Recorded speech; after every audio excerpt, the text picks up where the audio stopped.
Hello, folks. This is News Channel 5, bringing you Hurricane Elijah is heading this way to Houston, Texas.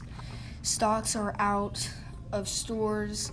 Everything is out of stock. Sandbags out of stock. Breaking news. Hurricane Elijah has hit Houston, Texas. Bro, so they're saying Hurricane Elijah is hitting Houston, Texas, but it's perfectly fine. Yeah, what do you mean? Why does the road say dead end? What? What is that? Yeah, what is that? Turn around. Go. Breaking news. A child's shoe has been found, along with his body, 4 miles away from the shoe.